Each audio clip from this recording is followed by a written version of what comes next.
Good evening, everyone. I am Swarupa Bhatsavle from Team Simple Steps. On behalf of my entire team, I welcome you all to the first edition of India Aspires, the stories of young athletes which will surely inspire. Simple Steps has been organizing events for kids across India for last 5 years. The age group of kids is between 2 years to 15 years. Our aim is to inculcate fitness at a young age and give them a feel of accomplishment. We are also associated with the Fit India movement. The present lockdown has given us new horizon. India Aspires. Through India Aspires, it is our attempt to bring to limelight young athletes who are doing exceptionally well in their chosen sport. In doing so, we are sure that the stories of these young athletes will inspire all of us.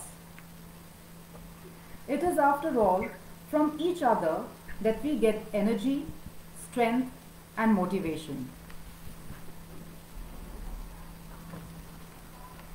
Our athlete today is a young man named Megh Thakar.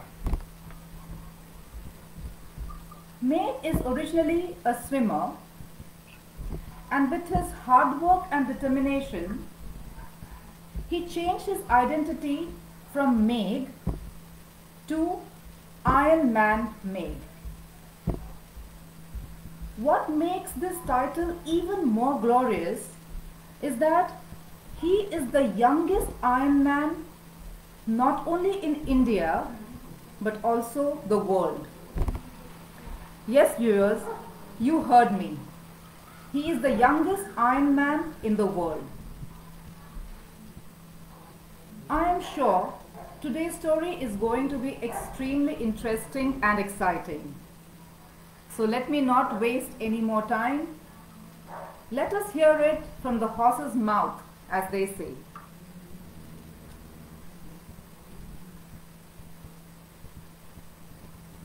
Hello, Megh. Hi. Can you hear me? Yes, I can. Welcome to India Aspires, Megh. Thank you. Good to be here. I'm happy. You know, there is a saying, Megh, nerves of steel. But I think in your case, it is nerves of iron. Ah, That's what you are, the Iron Man. yeah, I mean the title has stuck, hasn't it? It has, it has. Megh, at the onset, could you please yourself describe about yourself and your few achievements before you got the title of Iron Man? Okay, so I was, so primarily I was a swimmer. I was swimming at the age of around 10 or 11, so I was in competitive swimming at that time. Okay, And I started in a way because initially I had asthma when I was a child, and the doctor recommended swimming would benefit me overall. okay, And then later on the competitiveness started because in our school for standards we used to have swimming as a compulsory subject, and so the school used to send us every week, once a week. okay, And then coach that used to take our swimming over there, the coaching. So he one day told me that why don't you come in the evening and join, or just take a look at the competitive batch that he used to coach. okay, So then I went there one day, and swimming was always an interest of mine. And so yeah, I started from there after in first standard, and then it slowly led up. So I had my first medals in my under 14 in swimming, and then later on I subsequently went to nationals as well, from 14 and 17. you represented your school, right? Yes, I represented my school, so it was at the CBSE Nationals for 2 years. Okay, I did that. And then then later on I started coming into triathlon a little bit, but then there was this break in the middle because of my studies and then 12th, that period. So my triathlon started as my dad has a own cycle business, cycle Mm-hmm. shop. So cycles were always part of my life Okay. after 12, 11, 12. So yeah, that was how cycling came in, and then later on I started meeting people who had done Ironman and all that. So that is how Ironman came into the picture. Okay. Meg, could you speak a little louder, please? I would request you to speak a little louder Sure. so that our viewers Okay. can hear you Yeah. better. Yeah, if you could get that mic a little closer. Yeah, I'll just hold it here. Okay, lovely. That's still better. Okay, so I would, at this point, there may be viewers, who do not know what is an Ironman event. So if you could, then we will again go back to your swimming and how your journey was. But if you could Yeah. at the beginning just explain what is the Ironman event as a layman. Okay. Yeah. So Ironman basically it's a triathlon. So a triathlon consists of three sports. That is your swimming, cycling, and running. That In order. that order? Start with swimming, then is cycling, and then is running. Okay. And so Ironman is the full Ironman that I did. So that is basically it's a fixed distance. So that is swimming is 3.8 kilometers. Then you've got cycling, which is 180 kilometers, and then you've got running, which is 42 kilometers. So the running part of it is a full marathon. Okay. That is the distances that constitute an Ironman event. And this Full is Ironman. one after the other without a break. One after the other, yes, without a break. So you have to complete it within 16 hours. 16 hours is the cutoff. If you exceed that, then you're not considered an Ironman. Okay. So, like we will again now go back to your journey from swimming. You said you started swimming when you were in the fourth standard, because Yes. it was a period in your school as well. Was anybody in your family into swimming? Is anyone in your family who's a swimmer? Yes, my mom, she used to swim when she was young. So my mom also has been a national swimmer, and then subsequently she was also a coach for swimming, Mm-hmm. which around I think for 2 or 3 years she was a coach. Okay. And then so later on, so my coach right now, the coach that is coaching me right now, Kalpana Tayari, Mm-hmm. she teaches at York Tank, and she was my mom's coach back in the day. Okay. So yeah, So you I share the started same off- coach. yeah. Okay. So I initially I learned my swimming with her, Mhm. which was at a very young age. That was even before my fourth standard. So this was all before I started competitive swimming. So the initial learning swimming phase was around when I was in my first or second standard. So that was with As her. young as that. And I took a Okay. break. Yeah, then I took a break from swimming. I mean, that time I didn't, consider it as a competitive sport or something. Mhm. But then later on, because of my school, then it again came into a competitive kind of view.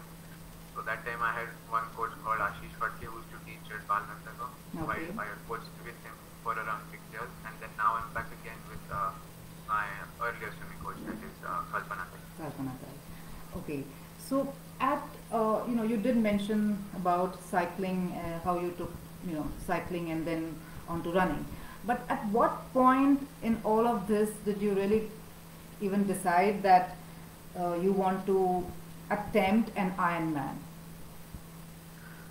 So the idea of doing an Ironman actually came when I was giving my 12th standard board exam. So around mid March, maybe you could say mid March, end of March, Okay. 2018. So obviously I could not start training immediately because I had my academics going on. I had my entrances as well at that time. Mm-hmm. So after I finished with all my entrances and all, then I started training. And the idea actually was basically very simple. Because as I said, my dad is into the cycling field. So I used to meet many people who used to be his customers or even not his customers, who had done an Ironman, who wanted to do an Ironman or any basically endurance running or cycling or whatever event. Okay. And You- then Ironman I felt was the most I could say feasible option because it involved swimming as well. That was my strong point. Mhm. Cycling was also there because of, I used to cycle recreationally a little bit, going to school, going to classes and all that. Okay. So the only new thing for me was running. So I felt that Ironman is the most apt event for me to do. For you. And then later on, as I subsequently researched into it, I found out that you need to be 18 to do an Ironman. And then later on, I also figured that the Ironman is on my 18th birthday, which will make me the youngest. So then, one after the other, it kept on building, and then finally we decided that I'll be doing the full Ironman October Okay. 2018. That must have been quite a highlight in your event, right? Doing Yeah. attempting the event on your birthday. Yes, it definitely was a big Okay. excitement. Uh, now, since you have been a very strong swimmer and you have achieved a lot of national level, you have done a lot of national level swimming. I would like to ask you if being a strong swimmer was an added advantage for the Ironman. Of course, yes, it was. I mean, as I said, I started my training in around June 2018. So that Mhm. gave me hardly just 3.5 to 4 months to train for my full Ironman.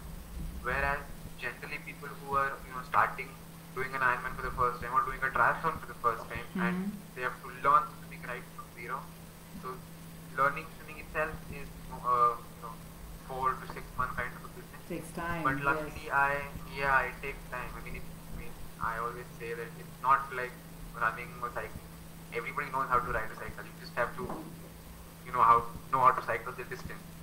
Swimming is not that. Swimming, you cannot just learn on your own. You need a coach, then after that you need a coach to better your timing and everything, build up your endurance and all that. Right. So swimming is always the biggest hurdle for everybody else. But luckily, as you said, that I had that with me, and even though I was not in practice, it was still my sport. So I could, get in touch very fast, and I could do the distance of the Ironman. You just had to practice a little more, and you were a Yeah. strong swimmer, and I'm sure that would have also in totality affected your timing, which is again something of a highlight in the Ironman event. Yes, it was. So, funny enough, during my full Ironman, so we get our individual timings as well. So how much time we took for swimming and cycling and running, Yes. respectively. So in my swimming, there were around 2,700 participants in the entire event. Mhm. I was ranked 9th overall for the swimming leg. Wow. 9th overall in the event Overall, with yeah. 2,700 participants. Yes. That's an achievement. Congratulations for that as well. Thank you. Didn't know that. Mm. Afterwards, when I did the Goa as well, the region Goa half Ironman, so Yes. that time as well I was ranked the first male individual swimmer out of the water. That was also For the half Ironman. for the half Ironman, yeah. So a half Ironman would be Half How would- Ironman is 1.9 kilometers swimming. okay. So it's And the half distance of each activity, is it? yes, half distance of each. So it is 1.9 for swimming, 90 for cycling, and then it is 21 running. The 21 running is the distance for your half. Half marathon. Okay. Meg, I would like to ask you. You have been training. You have been swimming from a very young age, and then of course now for last 3 years you've been, you've got into cycling and running. How do you really keep your focus? There are so many distractions as a young man. And I believe you are also studying to be a physiotherapist. Yes. Yes. I'm So currently that in my second year, yeah. you're in the second year. Okay, so that as well requires a lot of time for your studies, your academics. So how do you really manage both, and how do you keep your focus? Well, yeah, it is hectic. So, with my college, which is at its worst, it is 8 to 5 or maybe 7:30 to 5:30.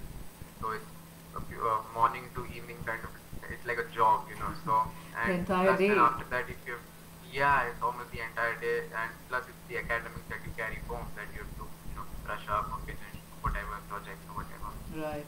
But yeah, I do try to squeeze in as much as I can. So at least I'd always do at least 1 hour per day. So I Mm-hmm. try to do more than that.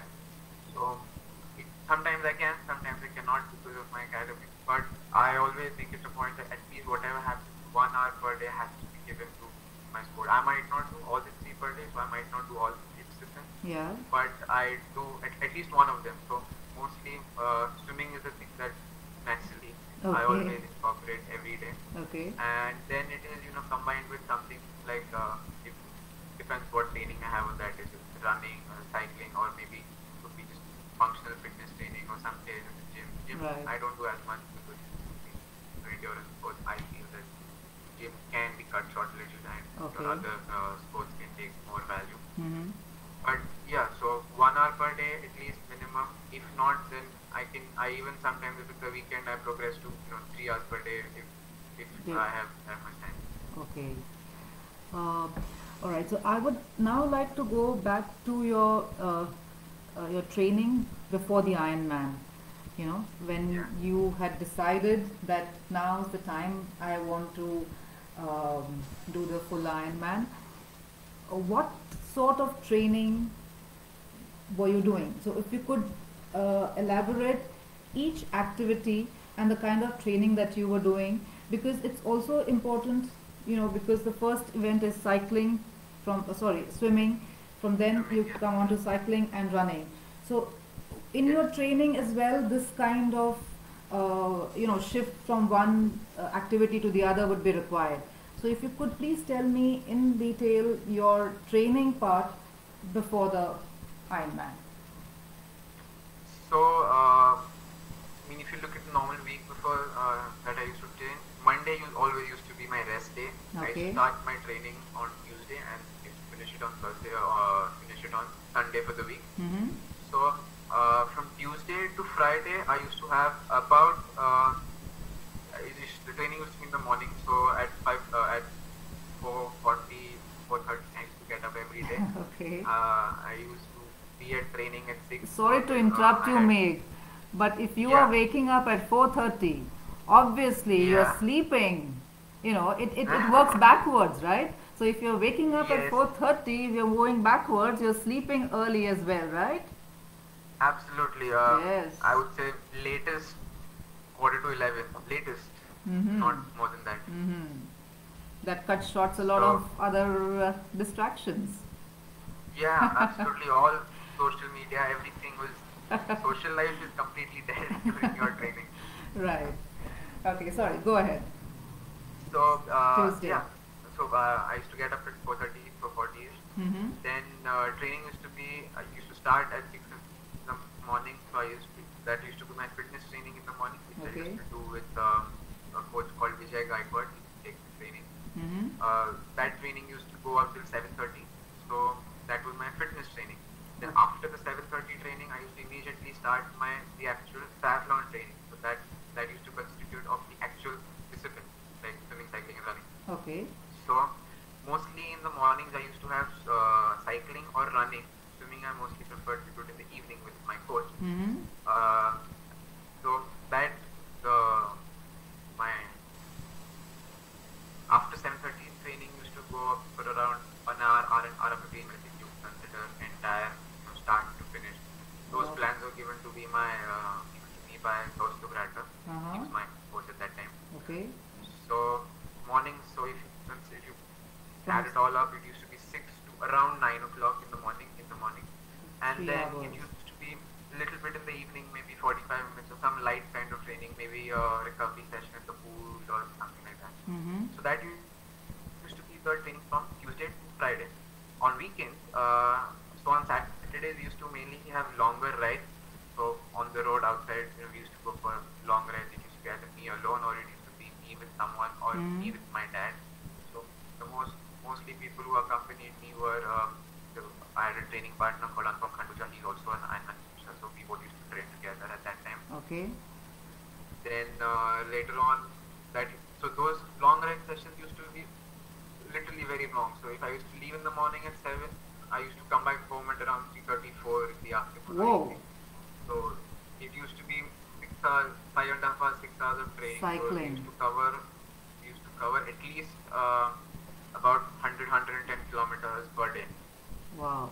On Saturday, and then later on Sundays used to be the longer runs. So those used to be around 25 to 30 kilometers. Max to max I did for my Ironman was 31, 32 kilometers.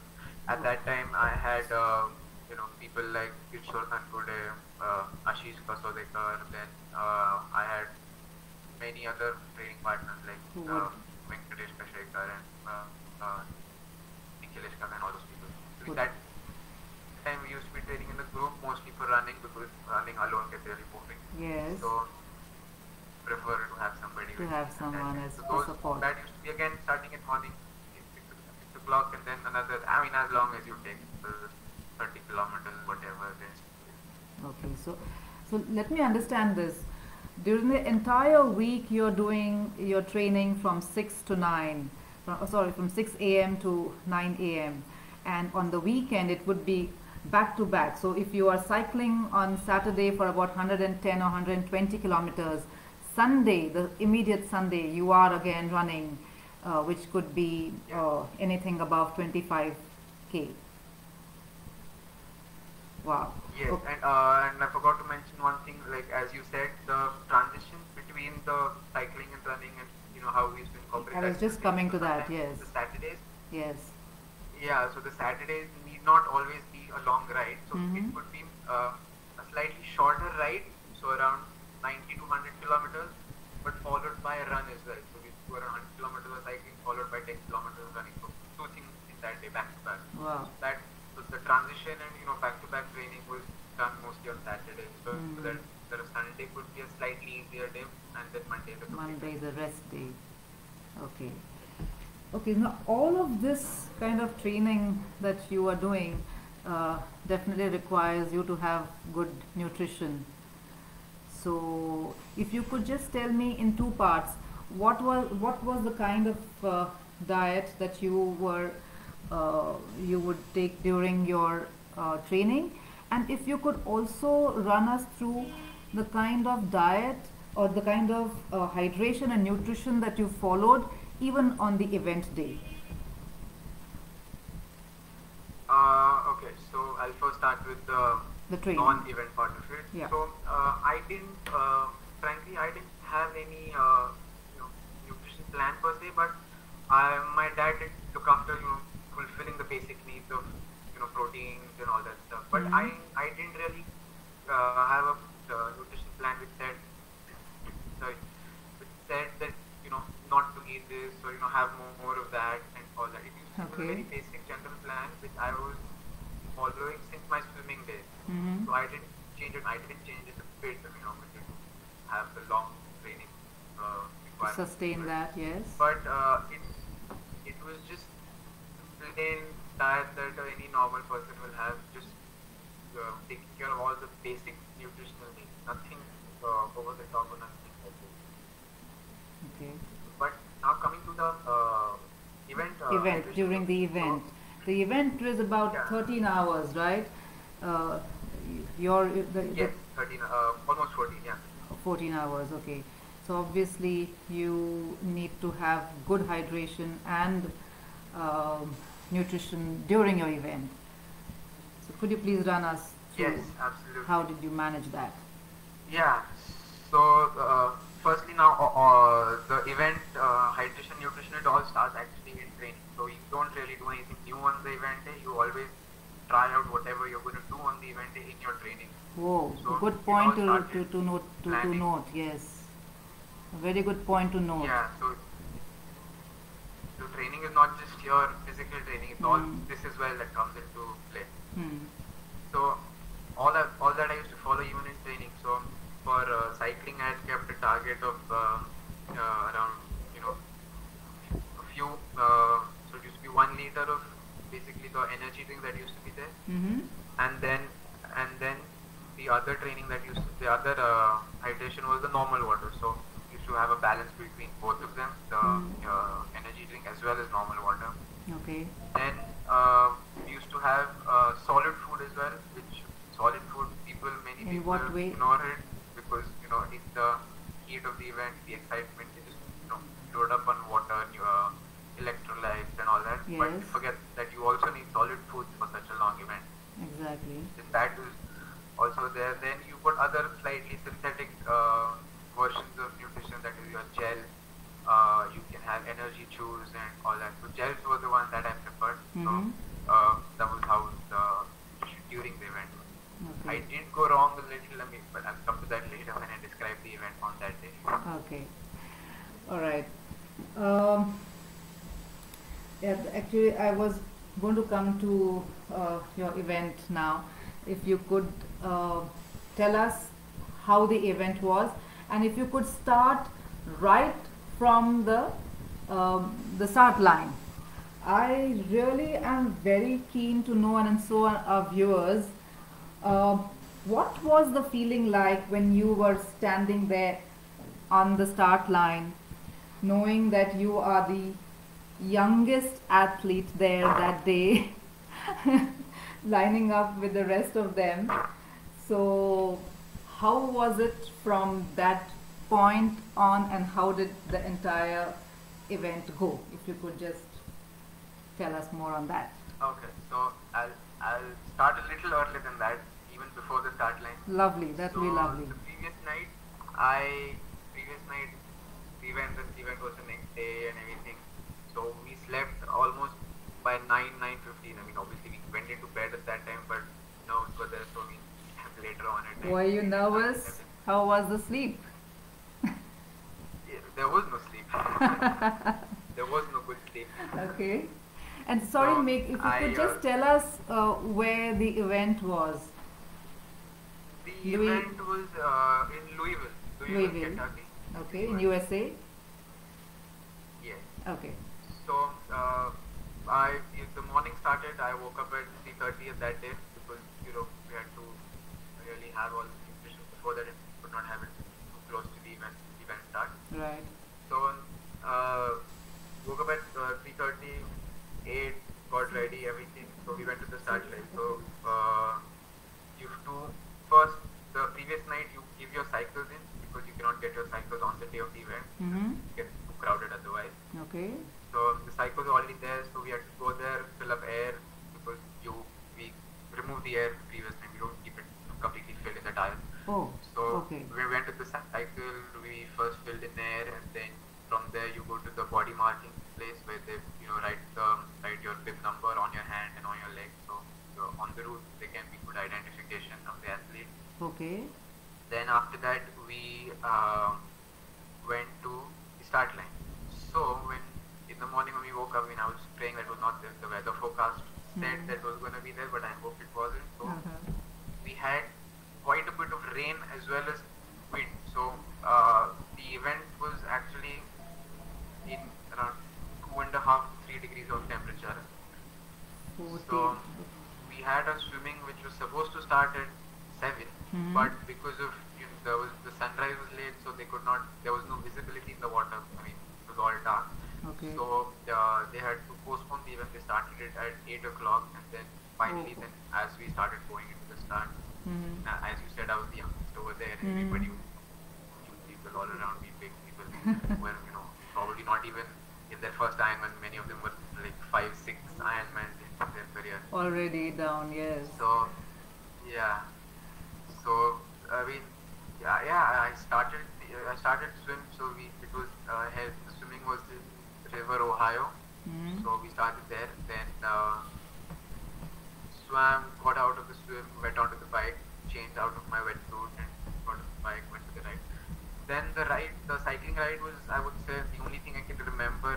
The cycling ride was the cold and the wind and the rain. It Uh-huh. was the conditions were quite tough.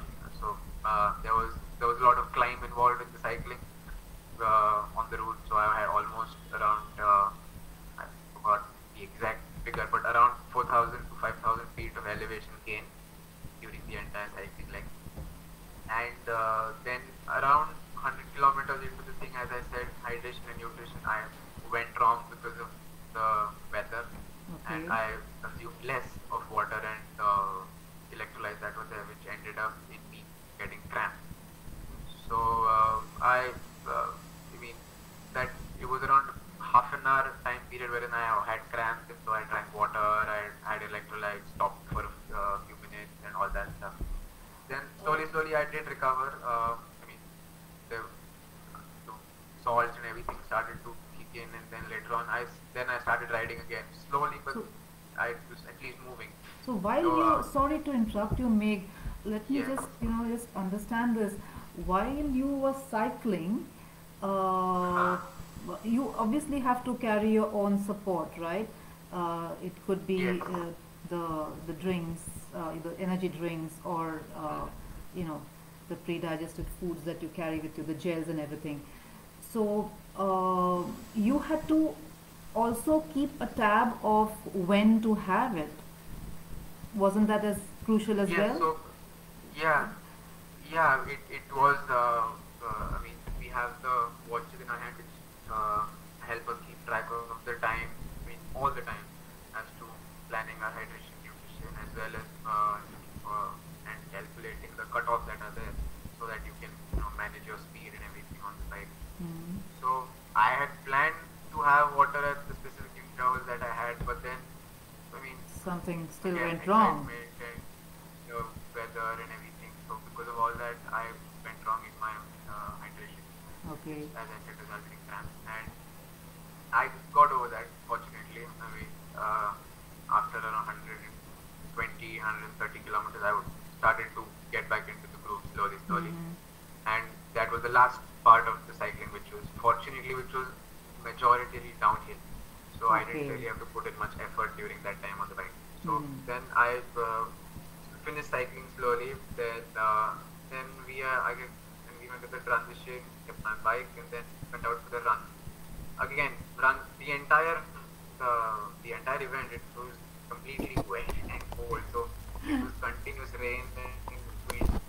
All it was the worst. I would say the worst weather anybody can imagine for an That event. must have been quite a challenge, the entire duration Yeah, of your cycling and running.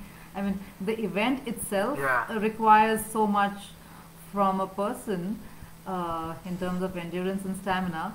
And to top it up, you have the worst weather.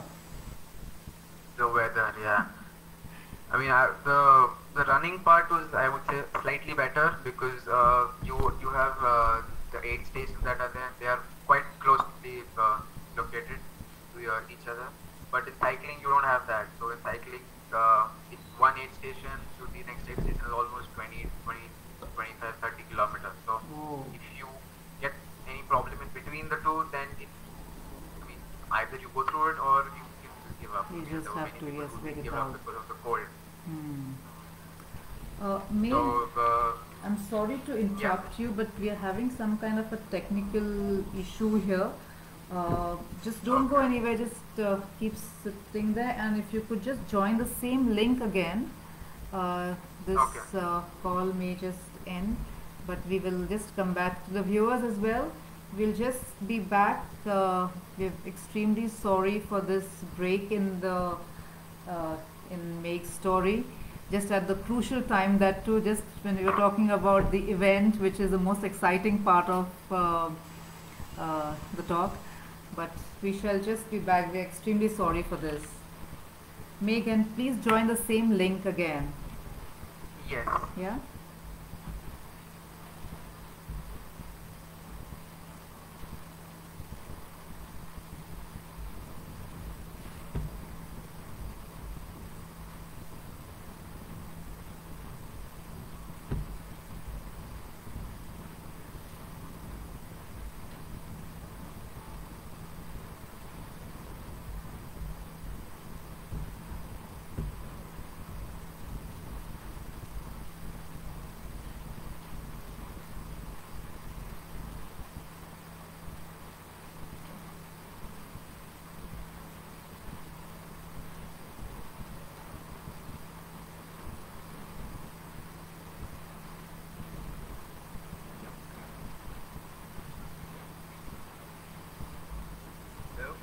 Hello everyone, we are just waiting for Meg to join us. Hello Meg. Hello? Meg, yeah, can you Hi. hear me? Yes, I can. Lovely, I can hear you as well. Sorry Meg for this break in No, not at all. yeah.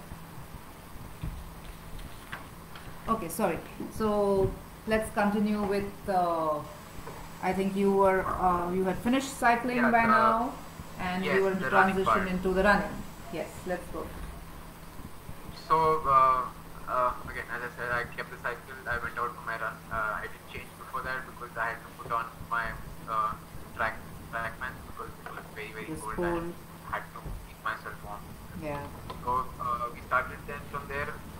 Frankly, I really don't remember anything of the run per se, any precise details because it was the end of the day and very tired and The everything. fatigue would have set in as well. Yeah, absolutely. Mm. Then so it was two loops. The 42 kilometers was divided into 21 kilometers, two laps. So we had to go Okay. around two times around Okay. the route. So I went around the first route. Then when I was turning around for my second loop, I met my dad. My aunt had flown in again for the Mm-hmm. leave, and she also listened to it. So I just waved out to them. That was it. And then I went for my second loop. So I was also continuously looking at the time, like as to how much time I have left and how if I could target any time and all Mm. that. But I was also looking at the cramp that I had, so I had planned it in that from that perspective as well. Okay. So the last 11 and a half, the last 10.5 kilometers that was there, that was the one which I really, figured that alright, I'm going to reach within the cutoff and I'm pretty okay on the cramps issue as well. So that was the time when I really slightly pushed myself to come under the certain time. So Okay. that was the time when I decided. So around, I think, I was at around 12 hours and 45 minutes into the event. So at that time, I had decided at least if I can finish the entire event within 14 hours, then that would be good. Mm. So the last 10.5 kilometers, that was the time when I really, I won't say sprinted, but then I started running slightly faster than what I was earlier. Right. So then ultimately I finished the run and the final time that I had was 13 hours and 53 Wow. minutes. Wow. Wow. This was just incredible listening to you and even for the viewers, I'm sure. Meg, at this point, you did mention that you, for the second loop, when you were on to your second loop and you knew that you had kind of knew by then that you have done it, right? And when you saw your father and your aunt at that point of time, what was it to actually see them there? To see someone so close to you. I was looking for them. I mean, as we come close with the finish line, around 1 kilometer before the finish line, you can see all the people lining up, and Yes. few of them, most of them you don't even know. Right. So I was looking out that I should not miss them anywhere during my turnaround.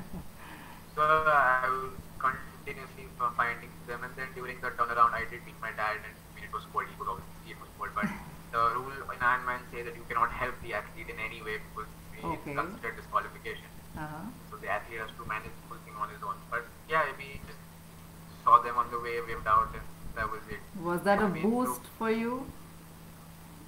in a way, yeah. I mean, it was the first time I saw them since the start. So that Exactly. was yeah. Yeah.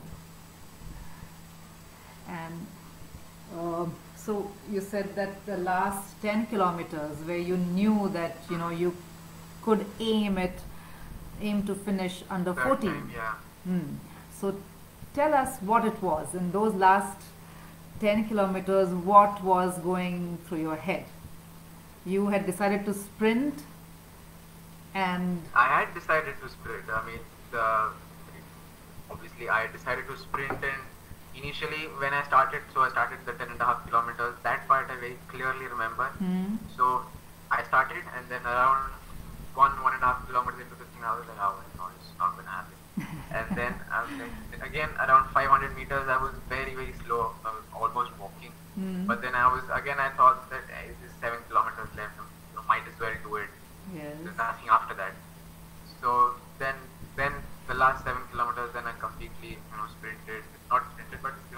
Gave it ran all. a lot faster than I usually had planned. At that time, again, hydration was very, very important because I already had problems with it earlier. So Right. I continuously having water, a little bit of electrolytes on the way. And finally, around 1 kilometer before the finish, as I said, you can see people cheering. And you can also see the finish. It's far away. You can see all the Yes. lights and all. So that again, then you again start running even faster. Slowly, slowly. And That's a boost as well. yeah, finally over. Yes. Yeah. So what was that the reaction that you had? It's finally over when you crossed that finish line. Well, that was one of them. I mean, I was cold. I was tired. I mean, it was. I'm glad for it to be over. Plus, Yes. at that point, I mean, when you finish an Ironman, most people will tell you this, but I can, really back up them and say that it really that when you finish an Ironman, you always feel that okay, I can do one more immediately. Hmm. That is how it is. Because you're tired as well, but then it's also excitement. So the adrenaline is there. Yes, that's the energy, I'm sure, of the environment there as Yeah. well, isn't it? And that sense of having Absolutely, yeah. finished something so grueling that that you're just, your mind says, okay, bring it on, I can go for another one. Yeah. Okay. All right. I would now like to come to this time that we all are going through just now, the strange lockdown that is, affecting all Yeah. of us. Two things. If you can just tell me, Meg, what do you think of this lockdown? What is your take on it? And how are you training uh, in this lockdown? Because you have to keep fit, right? If you have some event coming up in the future. So, how are you managing to keep your fitness? I mean, obviously nobody, none of us expected the lockdown to last so long and it to be so severe. So True. initially, initially the first two weeks of the lockdown, I really wasn't training much because I thought, all right, I mean, we just open up Just for next few week, days. we'll open up the next week. I was really taking it easy. Yeah. Yeah, but then later on, as we saw the cases really start to rise, and then I realized that all right, I mean, it could be pretty longer time. So it was just at home. Then I started slowly training for keeping myself fit and at least not dropping my level and Hmm. keeping the fitness level maintained. Then later on, so I did my cycling at home, which was on the home trainer that I have.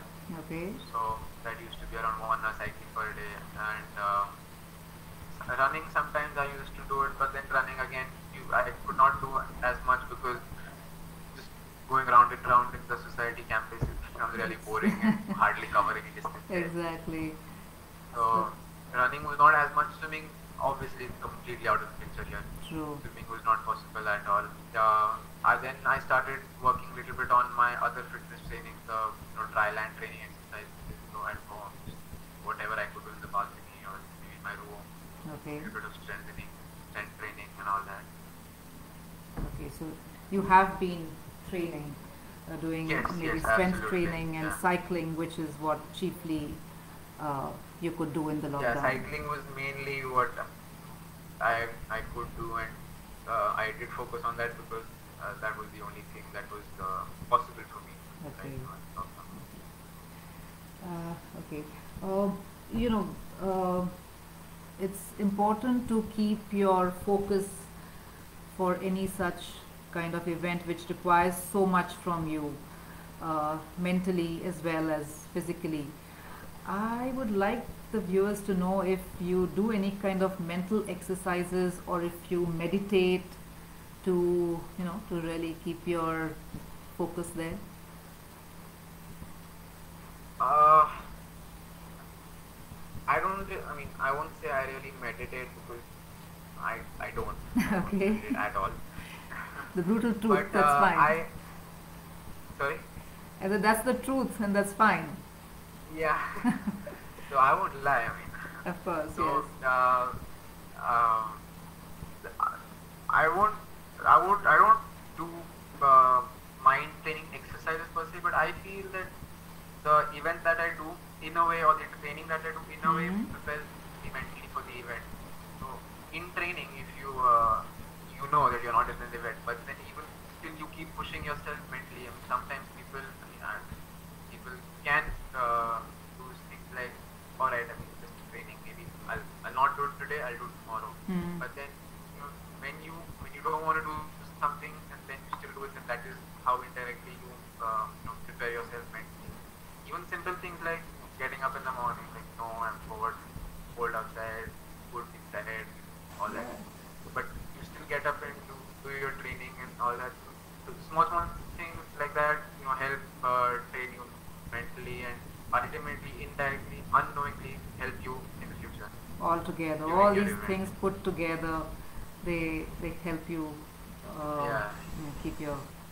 I would say, I mean, personally, I've seen a few mental training programs, specifically mental training programs. Yes. I would, I personally feel that actually putting yourself through it in training helps you better than the specific mental Training. training programs that are there. Okay. So this It's a debatable topic, but in my experience, that's what you have experienced, yes. yeah, So you're saying that the entire training per se, which requires, like you mentioned, getting up in the morning, with the days when it is chilly cold outside, and you still have to, maybe you haven't got enough rest, from, or you haven't yeah, recovered from the earlier day's activity, but you still have to get up and get going. You are in a way training. So viewers, this is such a different take on coming from Meg, of mentally conditioning yourself to prepare yourself for any kind of event. Meg, that's a I lovely mean, point you mentioned here. I would say when you're training for endurance events, you sleep becomes the most important thing, and if you can sacrifice sleep, Yes. then you really achieve something mentally. Yeah, I'm sure. Meg, I would also like you to tell us, in what way has your family, supported you, and what has their contribution been for your achievement uh, as the Ironman? Well, they've always, I mean, they appreciate my achievements as well. Obviously, they and during the training as well.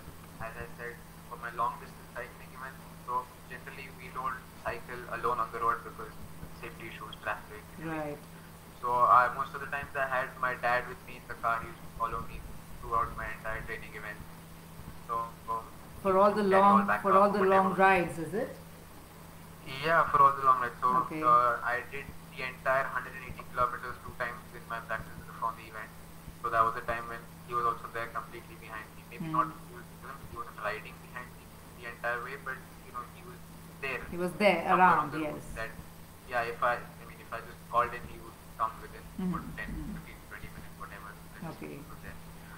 So that was the contribution from my dad. Mom used to always be, I mean, mom was always helping out at home for Right. small things.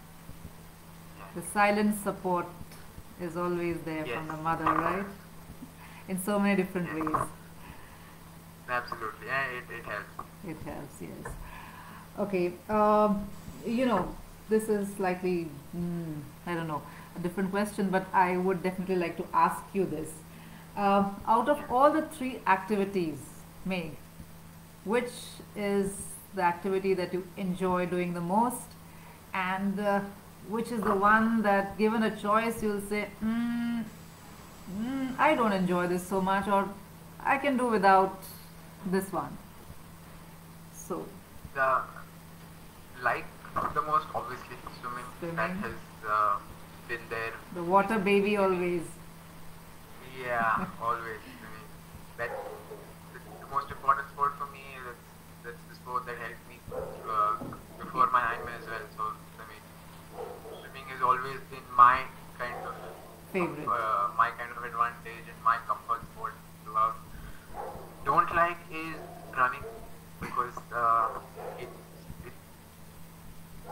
I mean cycling. I would compare it and say cycling is, at least when you are cycling, you are moving faster. Hmm. Running, no matter how much you try, you are hardly covering any journey. You feel like you're hardly You're covering hardly anything, covering.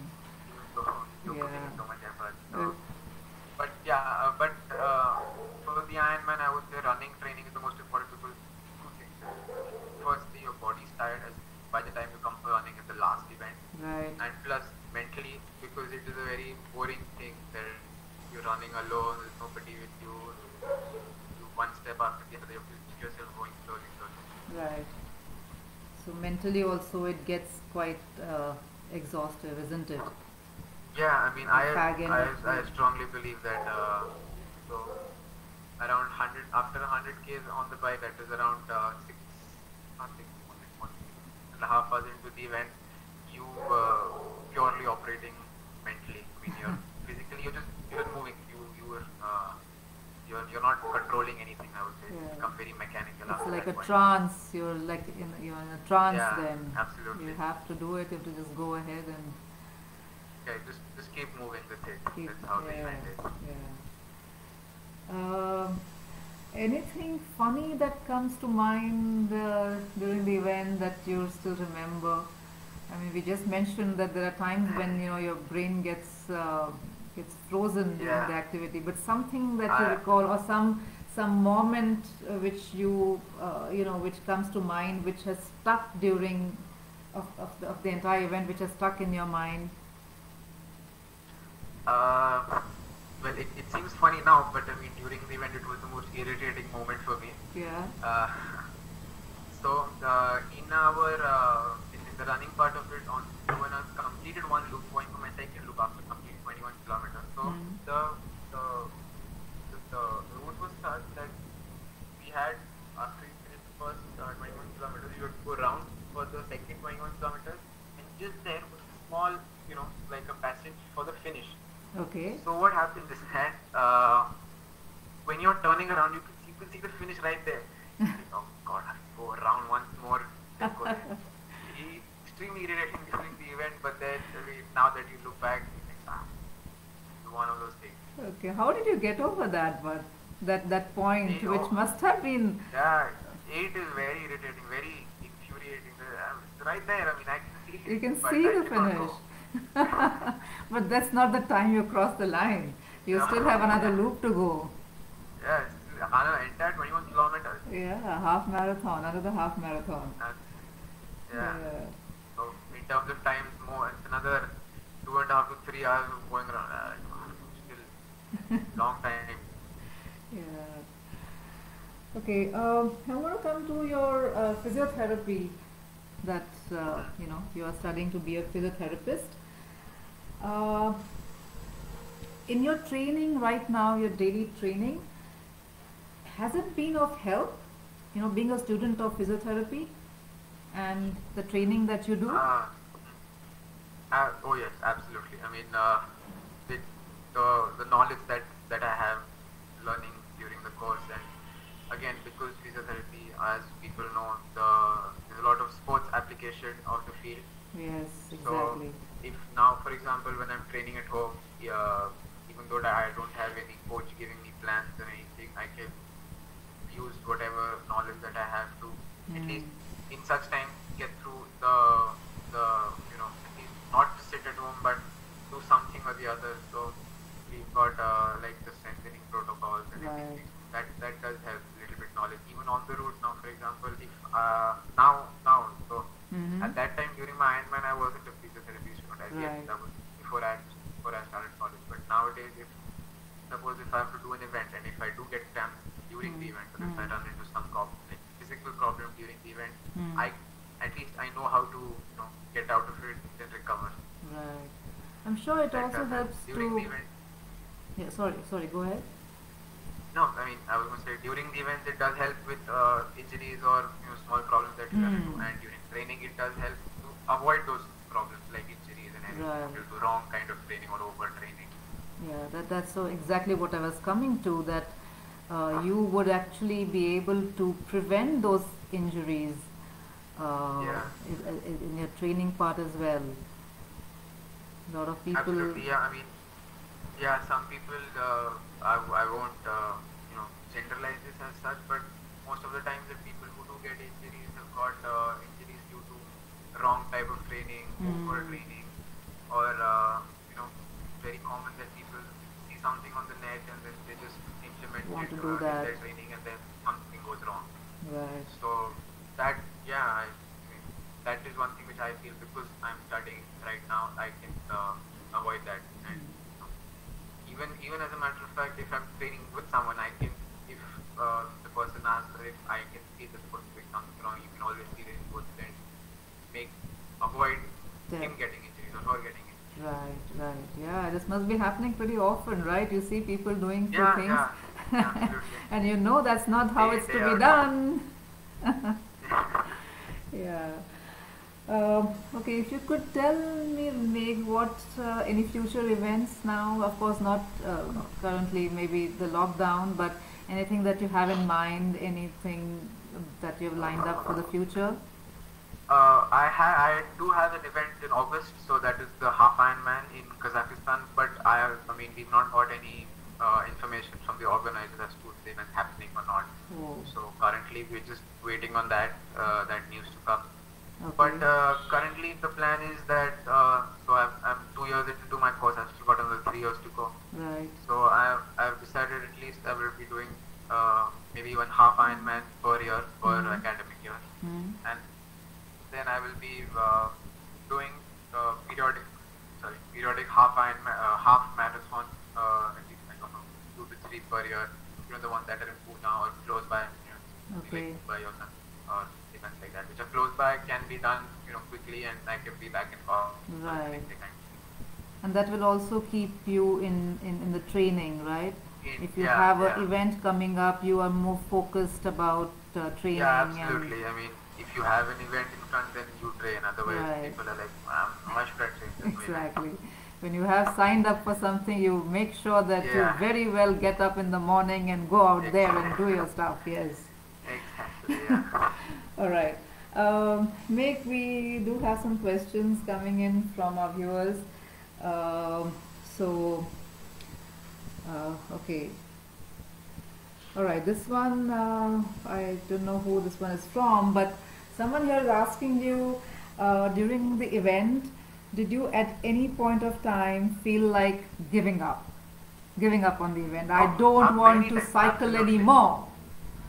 Many times. Absolutely. Okay, I mean, I love you. It's such a truthful guy like you. Young man, you're good. the cramps was the first thing. I mean, I was like, nah, not doing it anymore, done. But then again, as I said, it's all mental. You just keep pushing yourself slowly, just keep moving. That's the biggest thing in the Ironman. When you feel like you're done, you just keep moving. So don't think about it. So many times, I mean, even small things like at that point when you're that tired and when you're that in that state of mind, even the small things can set you off. Irritate you. You hit a puncture, suppose, on your bike. You're like, Yeah. I'm not doing it. I'm done. the many moments that are there where you feel like that this is it. I'm not doing it anymore. Okay, but you obviously get over that, right? Yeah. Yeah. That is all. That is how well Moment. you've trained. That it shows. And it's this is momentary frustration maybe, but like you said, the Yeah. mental strength, that is where it all comes in, right? Absolutely. Yes. Yeah. Okay, well, the next one here we have is, what was your parents' reaction when you were leaving for USA, and that too at such a young age? Dad came with me. Mom was not there. Mom was back here. Okay. Dad was there with me during the event. My aunt, who also lives in the US, she flew joined from you. LA to the event place. Hmm. So, yeah, well, I mean, there wasn't a reaction per se, but I mean, everybody knew going for the event. So, and it was just, and so, funnily enough, I left on the 3rd of October 2018, and the 3rd of October 2018 was the first day of college for my first year. Okay. So I attended college in the morning, and evening I left. So when I was taking admission, that was the time I told them that this is gonna be there. So my leave notices, I'm giving it to you right now. You will not be seen in college after this first day for few days. Yeah. Yeah. So Well, I mean, family was mom was here, so as I said, dad was Hmm. everything. So that was hard. So do you get now that you've come back, as a kind of a celebrity, do you get some kind of different treatment, some extra, you know, points from or Yeah. extra attention from the college? No, I mean, I won't say extra attention, and I won't. I mean, frankly, I won't go so far as to calling myself a celebrity. But yeah, I mean, it sticks with you. Sometimes it, it sometimes it comes up in conversations or something like that. But when you like in school, in college or something, you Hmm. don't really get any preference or anything, which I feel is, I mean, is fine. I mean, you don't really have to, because you've done something, you don't really need to get any special privileges because of that. Of Mm-hmm. course, they do. My college does let me take leave whenever I have to go to my events or something. Okay. But yeah, other than that, I mean, there's no special treatment, I say. Okay, just another guy there who is the youngest Yeah. Iron Man. Just another guy there, just another young guy there. All right. Well, the next question we have from the viewer is, what was your feeling when you were actually holding the Indian flag? So a bit of, your patriotism coming up here. So what did you feel? Well, absolutely. I mean, it was there. So many people told me that. So Ironman, whenever you're doing an Ironman, the athlete, you can, on the phone you've got the app wherein you can track the athlete progress. So Mm-hmm. where is he in the event? Okay. So many people told me that. So when you see your name, you see the country in front as well. So many people also told me that, Yes. that felt good to them, that somebody from India has done this. Uh, but I also had, so at the finish line when my dad was waiting for me, he also had the Indian flag with him. But unfortunately, in the entire finish, he couldn't get a picture there with the Indian flag. Many Oh. people do get that opportunity, but Okay. I mean, it so happens There's to just my too many church. things happening, is it? Yeah, it was many things happening. Okay. Right. Well, we are already 10 minutes after 8 here. I don't know how many more questions we can take, but uh, there is something I would like to ask you, which is just for fun. You know, uh, Hiromu Inada. You've heard of Hiromu Inada? I'm Yeah, sure you have. the oldest guy, right? The oldest guy who completed an Ironman, full Ironman. Yes, exactly. So, Yeah, would you at some point of time like to break that record? he completed it at the age of 85. Yes, 70 more years for me. to go. So, I'm way into the future. Way into the future, yes. If maybe I am, if the chance is there, then maybe I might do it. But I mean, I cannot say anything right now. Too way ahead, yes, for you. Too much into the future. Alright, never mind. Uh, Alright, Meg, some of alright, many of our listeners are kids, and of course their parents Yeah. as well. Mm, would you like to give some kind of message uh, to them as Well, as a young achiever, the youngest Iron Man of the world? uh, well, I mean, for the kids, I would say that kids obviously, given a chance, they would not do academics and just play sports. But yeah, I would say people should, in India, children do play, the schools also encourage them to play and everything. But Yes. The, I would say the format or the mentality of an organized sport. So, people play, but they don't, pursue one particular sport for a long time. Mm-hmm. I would say if that is done, that could really, change the sport scenario, the athletes that we have. Okay. And but then coming to the parents, which are again they're the one who are supporting them. They're the one who are going to be encouraging them throughout. So as well as academics, sports should also, for me, it should always be there along with academics, if not ahead. It should be at the same level. Uh, it's not just about keeping fit, but I mean, you can even achieve something in sports and also, keep your academics at par. Okay. So having a physically fit body can also, in a way help you in academics. Like being physically fit is also helping you be mentally fit. You can, concentrate, focus, and all that. The parents, Wow. parents obviously too. I was recently in an interview with Scott Sports India. So Scott is a cycling company, which is a cycle company that I ride.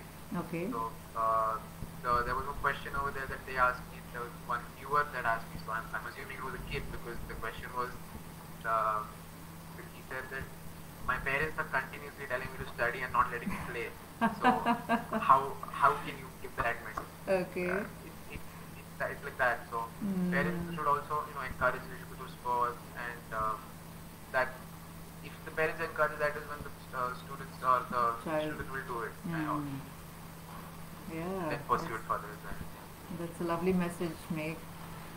Uh, all right, so I think we will have to stop here now because we're already 15 minutes over the time. Yeah, I would just like to say that Sure. the initiative of India as far as Simple Steps, like this is the first time I've seen any such initiative by any person. I didn't do it with Scott, but then their initiative was different. So Okay. this on a national scale, I think it's a good thing that you guys have organized. It's sending out a message to the youth as well as the parents who are listening, and hopefully we get a few good athletes who Yes. listen to this and pursue the sport that they like. Maybe Yes. not triathlon, any sport, whatever they like. Thank you very much, Meg. That was a lovely message to us as well, because that's exactly what our aim is. When they hear, young achievers like you, we are hoping that somewhere even the parents will get this message. So also the kids will uh, feel like pursuing some kind of sport, which you mentioned very rightly, that a physically fit body helps you mentally. So if you are playing some sport, it is going to help you in your academics as well, right? Absolutely. Yeah. So Meg, thank you very much. I do believe that you have an exam tomorrow, right? Yeah, I have my Yes. prelims tomorrow, starting my prelims tomorrow. All right, all the best for that. And I would like to tell the viewers Thank you here so much. that when I was talking to Meg couple of days back, and I asked him, if the time and day was fine, and he said, "Oh yes, it is, but I do have an exam the next day," and I was a little, concerned if having an interview just a day previous to, or just an evening previous to the exam was fine. And I must tell the viewers that Meg, being Meg, the young confident man, just told me that's fine. I will arrange my studies such a way, and I'm sure 1 hour in the evening for the interview would be absolutely fine. So that's the confidence Yeah, level. it's a good initiative that you all are doing. I'm glad I could do my part in it. Yes, thank you so much for your time, Meg. Not at all. Thank you for having me. You thought of me for the initiative. Thank An honor. you, and all the best for your future events, for your exam tomorrow, Thank you. and for your physiotherapy for your academics as well. Thank you so much. Thank you. Uh, Viewers, I'm sure you enjoyed that session as much as I did, listening to Meg and all the lovely and energetic things that he told us. Uh, Someone at this age who is so truthful about his take on so many things. What really stuck with me is that the kind of training that you do every day prepares you for the actual event, uh, on the event day. It prepares you for that. That's what Meg had to say. We shall be coming up with few more athletes, young athletes like these, in the coming weeks. So every Wednesday and Saturday of every week at 7 p.m. do log on. There will be a few more interesting stories, inspirational journeys of and dreams of these young achievers to witness, and always to take back some kind of message from them. So thank you very much for joining. Be safe and take care. I'm signing off from Simple Steps. Bye bye.